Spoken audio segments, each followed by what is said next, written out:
Hello friends, it's Kat from Meow Meow Kapow. In a continuation of our exploration of the Miyazaki Watercolor sketching set that my sister picked up for me while she was in Japan, let's swatch this bad boy out. I set up a page in my testing sketchbook specifically for all 24 colors and included the name of the paint underneath each box as well as the pigments for each color to the right of it. Sorry that it's a bit cramped, but I'll do my best to keep everything important visible throughout. One thing I mentioned in the last video, which is linked in the iCards, is that it took over 2 weeks for the paints to fully dry. After I said that, of course, the very next day they were completely solid to the touch. So depending on your climate and what you store them in and whether or not you need to keep them at least partially covered to protect your adorable but curious cat from licking up a bunch of paint, you can expect these to dry completely in about 2 weeks. And once they do, not a single one of them is cracked. Not at all. Furthermore, if you look at the inside of the pans, you may notice that hardly any of them shrank, and if they did, the shrinking was minimal. This is indicated by any staining on the inside of the pan that's above the actual blob of color.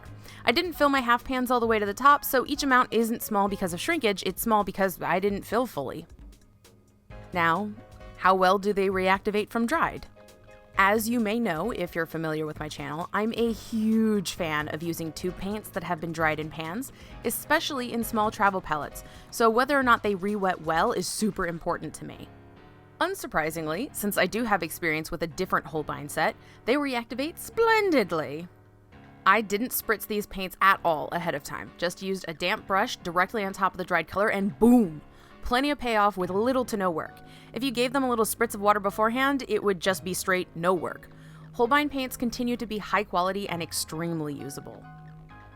As I'm going through these swatches, you may notice a few things. For one, Holbein paints, even with highly granulating colors like ultramarine, tend not to have much texture to them. If you like your paints to be really smooth and predictable, this is absolutely a pro for you. I've personally realized that Holbein is great for super illustrative work that you need to replicate on multiple occasions, and it also lends itself super well to non-textured hot press paper. Secondly, you may notice that there are very few single pigment colors in this kit. Many watercolorists highly value single pigment colors because the fewer pigments you have in any color you mix, the clearer and less muddy that color will get. But I want you to think about this palette as a whole and what its purpose is. In theory, this is a set of colors specifically chosen by Hayao Miyazaki, a Japanese animator. Animators often need to be able to draw the same characters and settings again and again and again and have it be identical from frame to frame. Imagine if you had to mix up the same shade of green over and over. Don't you think you'd go a bit crazy and maybe appreciate it if you found a color that was already exactly like what you were looking for?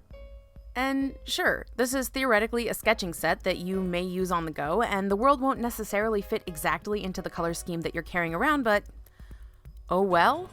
If you're already familiar with a certain range of colors from the professional work you do, it makes sense to be comfortable with those same colors when you do less serious doodles and sketches. In my own everyday palettes, I actually have convenience colors that are multi-pigmented because they end up making my life easier. They're convenience colors, so of course they're convenient.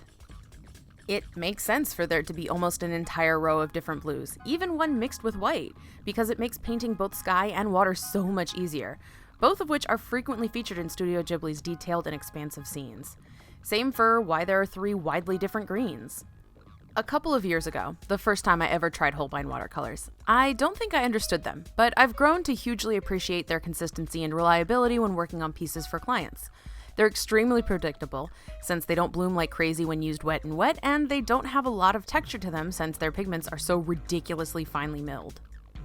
If you take that reliability a step further and not only make the performance of the paints predictable, but also tailor a palette to exactly the colors you need without having to mix too many of them from scratch, well, I totally understand the purpose of this kit.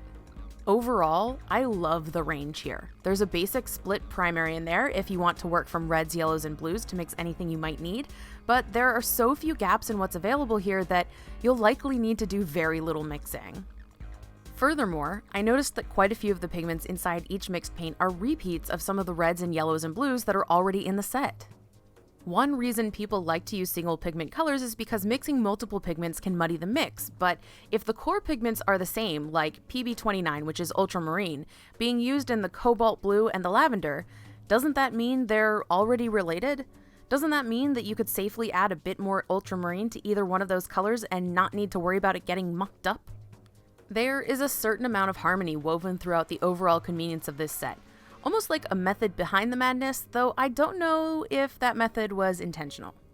I don't know if I'll ever have the time or inclination to make an entire huge mixing chart of all 24 colors, but I have a theory that these will still largely look beautiful, even when intermingled, rather than used straight. Though I suppose if y'all really want a giant mixing chart, I may be able to be persuaded if there are enough requests.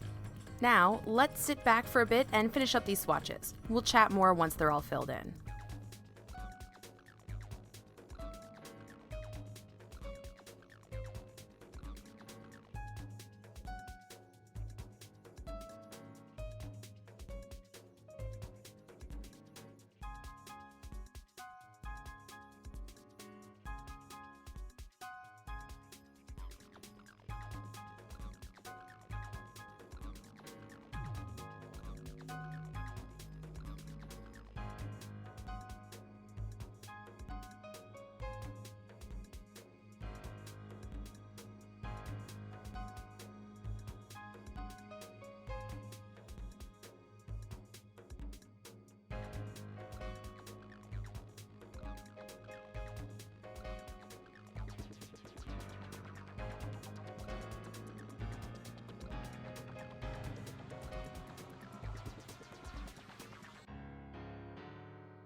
Even though this specific palette is exclusively available at the Studio Ghibli Museum in Japan, down in the doobly-doo I've linked a 24 set of Holbein colors that you actually can purchase anywhere in the world.